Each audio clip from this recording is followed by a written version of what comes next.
வணக்கம். கங்குவா கங்குவா கங்குவா இந்த சத்தம் தான் 2 நாளா பேஸ்புக், வாட்ஸ்அப், யூடியூப் எல்லாத்துலயும், சோசியல் மீடியா எல்லாத்துலயும் இதுதான் வந்துட்டு இருக்கு. கங்குவா கங்குவா கங்குவான்னு. கங்குவா படம் நல்லா இருக்குதோ நல்லா இல்லையோ அது 2வது பட்சம். ஆனால் அந்த கங்குவா படம் எடுத்த ப்ரொடியூசரையும் ஹீரோவையும் டைரக்டரையும் என்னென்னவோ பேசிட்டு இருக்கீங்களா? எல்லாம் படத்தை பார்த்துட்டு ஒண்ணு நல்லா இருக்குன்னு சொல்லணும், இல்ல நல்லா இல்லைன்னு சொல்லணும். அதை விட்டுட்டு அந்த டைரக்டர் ஆத்தா அம்மான்றீங்க, ப்ரொடியூசர் ஆத்தா அம்மான்றீங்க, ஹீரோவை சூர்யாவை கூந்தல்ன்றீங்க, அப்புறம் கேனம் இதுன்றீங்க. நீங்க பாட்டுக்க வாய்க்குள்ளெல்லாம் பேசிட்டீங்களா? ஆமாங்க, கங்குவா கூந்தல் தான். படம் பாத்தீங்களா? அந்த கூந்தலை பாத்தீங்களா? ஹீரோ எவ்வளவு தூரம் கூந்தல் வச்சிருக்காருன்னு, வில்லன் எவ்வளவு தூரம் கூந்தல் வச்சிருக்காருன்னு, மத்த கேரக்டர் எவ்வளவு கூந்தல் வச்சிருக்காருன்னு பாத்தீங்களா? கூந்தல் தான். ஆனால் அதை சொல்றதுக்குன்னு ஒரு முறை இருக்கு.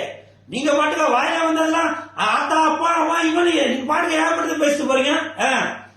கங்குவா படம் நல்ல விதமா வரணும்ன்ற ஒரு ஐடியால தான் தயாரிப்பாளர் ஞானவேல் ராஜா எடுத்திருப்பாரு. நல்லபடியா வரணும் அப்படின்னு தான் இயக்குனர் சிவா எடுத்திருப்பாரு. நல்லபடியா நடிக்கணும், நல்லபடியா ஹிட் ஆகணும் தான் சூர்யா நடிச்சிருப்பாரு. யாருன்னா வந்து கங்குவா படம் ஓடக்கூடாதுன்னு சொல்லி நடிப்பாங்க? சொல்லுங்க. நீ படம் வாயில வந்ததெல்லாம் பேசிட்டு போறீங்களாங்க? அந்த உரிமை உங்களுக்கு யாருங்க கொடுத்தது? படம் பிடிச்சிருக்கா பிடிச்சிருக்குன்னு சொல்லணும், இல்லன்னா இல்லன்னு சொல்லணும். நீங்க இந்த மாதிரி வாய் வந்ததெல்லாம் பேசிட்டு போறீங்களா? சப்போஸ் சிவாவோட குடும்பத்திற்கோ, இல்ல ஞானவேல் ராஜா குடும்பத்திற்கோ, இல்ல சூர்யாவோட குடும்பத்திற்கோ ஏதோ ஒண்ணு ஆயிடுச்சுனாக்கா நீங்களாங்க வந்து அந்த குடும்பத்தை பாப்பீங்க? சொல்லுங்க. தயவு செய்து அடுத்தவர்களை இழிவுபடுத்தி பேசாதீங்க. நீங்க அப்படி இழிவுபடுத்தி பேசும்போது உங்களுடைய குணம் என்ன அப்படின்றது வெளியில தெரிய வரும். புரியுதுங்களா? நம்ம வந்து ஏதோ பந்தாக்கு ஜாலியா கலாச்சி பேசிட்டோம் அப்படின்னு நினைக்காதீங்க. உங்களுடைய குணம் என்ன அப்படின்றது அடுத்த ஸ்டேட்டுக்காரங்க பார்ப்பாங்க, அடுத்த நாட்டுக்காரங்க பார்ப்பாங்க. அடுத்த ஸ்டேட்ல மலையாள படமோ இல்ல தெலுங்கு படமோ இங்க வந்து ஓடிச்சுவாங்க. பாத்தீங்களா அந்த படம் எப்படி ஓடிச்சு, இந்த படம் எப்படி ஓடிச்சு, அப்படி புது முயற்சி தாங்க. கங்குவா படம் ஒரு புது முயற்சி. அதாவது நீங்க வந்து ஹாலிவுட் தரத்துல படம் வரணும் அப்படின்னு சொல்லி நினைக்கிறீங்களா? அந்த ஒரு புது முயற்சியில தான் கங்குவா படம் எடுத்திருக்காங்க. அதற்கு வந்து நீங்க உங்களால பிடிக்கலையா, சரி நீங்க உங்களோட கருத்து சொல்லுங்க, தப்பு இல்ல. ஆனால் இழிவுபடுத்தி பேசக்கூடாது. புரியுதுங்களா? அப்புறம் இப்படி இருந்தாக்க தெலுங்கு படம் ஓடதான் செய்யும், மலையாள படம் ஓடதான் செய்யும், தமிழ்நாட்டை வந்து கொடிகட்டி பறக்கதான் செய்யும். புரியுதுங்களா? நம்ம ஊருக்காரனுக்கே நீங்க சப்போர்ட் பண்ணலனாக்க அப்புறம் எந்த புது முயற்சி யாருங்க பண்ணுவா? சொல்லுங்க. ஆமாங்க, தயாரிப்பாளர் சொன்னாரு. என்ன சொன்னாரு? நீங்க வந்து இந்த படத்தை வந்து ரொம்ப ஆஹா ஓஹோன்னு பாப்பீங்க, இந்த ஆடியோ ரிலீஸ்க்கு வந்து அந்த டிக்கெட்டை மறுபடியும் எடுத்துட்டு வாங்க, சக்சஸ் மீட் பண்ணுவோம் அப்படின்னு சொன்னாரு. உண்மைதான். உங்களுக்கு ஒரு குழந்தை பிறந்துச்சுனாங்க, அந்த குழந்தைய வந்து நீங்க என்ன சொல்லுவீங்க? என் பையன் பெரிய ஆகி டாக்டர் ஆவா, இன்ஜினியர் ஆவா, கலெக்டர் ஆவா அப்படின்னு தானே சொல்லுவீங்க. அந்த ஒரு மாதிரி தான் நான் எடுத்திருக்க படம் வந்து நல்ல பெரிய அளவுல பேசப்படணும்னு சொல்லியிருக்காரு.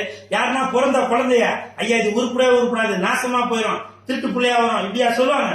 அந்த மாதிரி தாங்க பல கோடி போட்டு கங்குவா படத்தை எடுத்திருக்காரு. அதனால தயாரிப்பாளர் அந்த ஒரு ஆர்வத்துல சொல்லிட்டாரு. அதே மாதிரி சூர்யா சொன்னாரு இந்த படத்தை வந்து ஆன்னு வாயை பிளந்து பாப்பீங்க அப்படின்னு. இது எல்லாமே ஒரு புது முயற்சி தாங்க. உங்களுக்கு பிடிக்கலன்னு சொல்லுங்க, தப்பு இல்ல. அதை விட்டுட்டு நீங்க அவங்களோட குடும்பத்துல உள்ளவங்க திட்டுறீங்களா? நீங்க உங்க வீட்டுல எடுத்துங்க, ஒரு நாளைக்கு வந்து குழம்பு சரியில்லைன்னா உடனே நீங்க உங்க அம்மா திட்டுவீங்களா?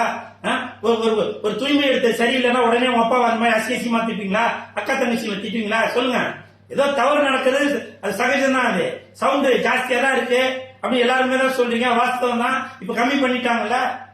நீங்க பாட்டுக்கா வீடியோல அதை இதுன்னு பேசி விட்டு போனது அடுத்த ஸ்டேட்டுக்காரன் காரி துப்புற அளவுக்கு வந்துச்சு. இப்போ எனக்கெல்லாம் அவ்வளவு ஒரு மன வேதனையா இருக்கு இந்த மாதிரி நீங்க பேசியிருக்கிறது.